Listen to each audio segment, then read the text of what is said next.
But let's talk a little bit about Myles Garrett and the helmet swing around the world, because literally, Sam, we're recording this on Thursday, right after we stopped recording, and I edited it. I turned on the game. It was the end of the Thursday night football game last week. And that's right when all this stuff went down. I was like, oh, gosh, I wish we recorded on Friday. But so I know we're a little bit late to the show on this, but what are your thoughts, man? Just you've seen everything. I know you've been following it on Twitter. I know you've seen like the highlights, everything about it. What do you think about this story?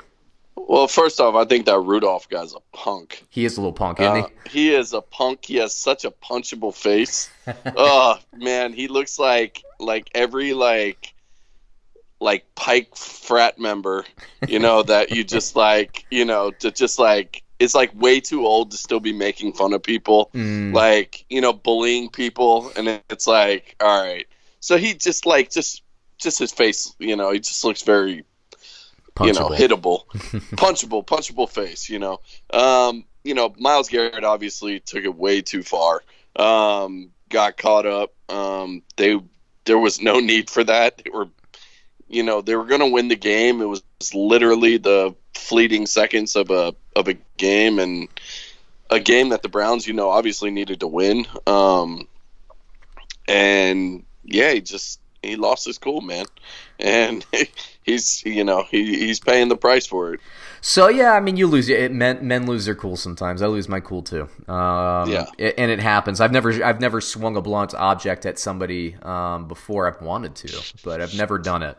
I've swung a blunt, as we talked about earlier in this podcast. I've swung a blunt object at a faulty mouse that was property of one Sam Van Dam, and Sam was not pleased. But we already went into that. But yeah, so here's my take, right? And there's a lot of angles, but I want to hit these quickly. One, the Cleveland fans that are saying Myles Garrett got jobbed by all this, what Kool-Aid are you drinking? Stop it. Just stop it with that. Now, did Mason Rudolph start the fight? In my opinion, yes. Now, and you can make the argument because Myles Garrett did not have to. It's like no time left on the clock, like 5 seconds or whatever it was. Myles Garrett bear hugged him and fell backwards and dragged him to the ground. He didn't have to do that. It was a jerk move, but it's football, so I give Garrett the pass there.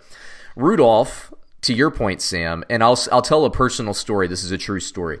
I'm, as you know, I'm 5'8", and years ago, I went to Las Vegas, and this is when I was probably at my physical prime. Like I was really strong, bench and squat. Like I was as powerful a man as I had ever been in this 5'8" frame. And I saw a fight brewing. I was in the Planet Hollywood Casino, about to go to or maybe I was in the Flamingo or something. I was about to go to a show, and a fight. There was a wedding there. A fight was about to brew, and it was this big guy. I want to say he was like 6'3", maybe 225, like a huge guy, right? At least to me, because I'm 5'8". He's a huge guy. And then there was a guy about my height and fat, and these guys are screaming at each other, and I see this, and like I'm the anti-bully guy, I'm the help everybody out guy. I see this big dude about to pummel this defenseless, in my mind, this defenseless, like fat old guy who's my height but probably about 50 pounds heavier with no muscle on him.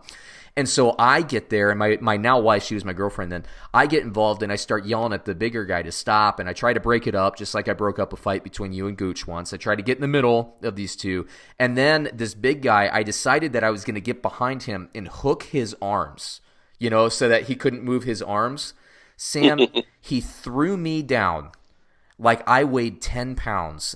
And he had no interest in me, so he just let me go. And I remember getting up, I dusted myself off, I grabbed my then girlfriend but now wife, and I said, let's get out of here before we get any more involved in this. And I just remember thinking, if that guy wanted to punch me, I don't know if I ever would have woken up. I just don't know if I ever would have woken up.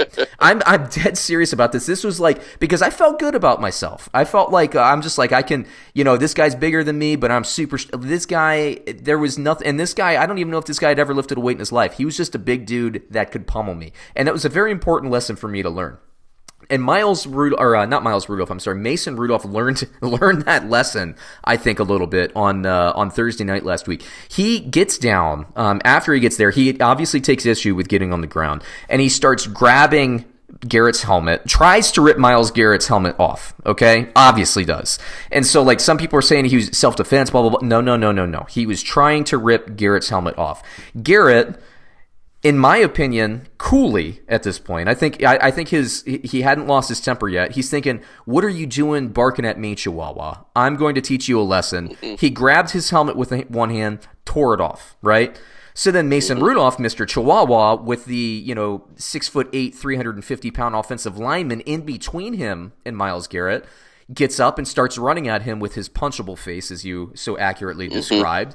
And Garrett says, in that moment of stupidity and lack of judgment, he says, "I'm going to teach this little punk a question or a lesson here, and I'm going to swing my helmet and I'm going to knock him on his butt." He swung the helmet. At that point, as I've told Brad, as I've said earlier in the week, at that point it becomes bar fight misdemeanor, maybe spend a night in the drunk tank, to felony. You cannot do that. You cannot do that. There have been instances where people have gotten hit in the same area and they wake up in a hospital like 2 weeks later, if they're lucky, with no, impalements. If Garrett hit him flush with the side of the helmet instead of where the ear strap was, he would have been out, and he probably would still be hospitalized. Like, Garrett is a huge guy. Now, Rudolph learned himself a lesson. What I don't like is Rudolph was like, "Oh, shucks, I wasn't doing anything wrong. He's a bully, blah, blah, blah." Rudolph definitely escalated that situation. Brad thinks that Rudolph should have been suspended at least a game. I don't disagree with that by any means. I think he certainly escalated that situation. But once Garrett swung that helmet, it's a light switch, and it is over for Garrett at that point, and his season was over, and the Browns really needed him if they had any hopes of making the playoffs, and now they have none. Zero, zilch hopes making the playoffs, in my opinion. Yeah. Well, and it's funny because the narrative has started to switch. Like, the first night it happened, like on Twitter and all this social media, whatever, everyone was going so hard at Garrett until Rudolph spoke. And then you could see the tides change, and they were like, "Fuck this guy, man." Because he played the victim role instead of just being like, "Hey, man, like, whatever, football's football." And I'm going to let the league handle it. Yeah, we got into it. I think he took it too far. End of story. I'm not going to comment on. Tomlin didn't say anything. Tomlin said, "You saw what happened. I'm not going to talk about it." And he looks ticked. And I think Pittsburgh's going to come out, and I think they're -7 at Cincinnati. I think they win this game by 28 because I think they're ticked. And they play the Browns again in a couple weeks, and they're going to just run through the Browns, like a rock through wet Kleenex. I mean, they're just gonna. Yeah, but Rudolph's he's gonna get some hits.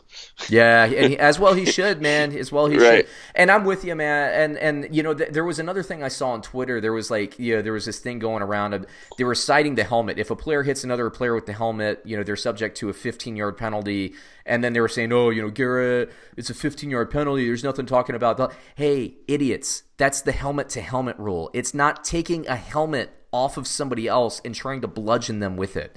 That there is no rule in the playbook for that. Just like there's no rule in freaking hockey for taking your skate off and trying to stab somebody with it, as I illustrated in my Happy Gilmore comparison video, which is also on YouTube, youtube.com/theunderdog. I don't know, man. It was bad, but I think that's enough of that.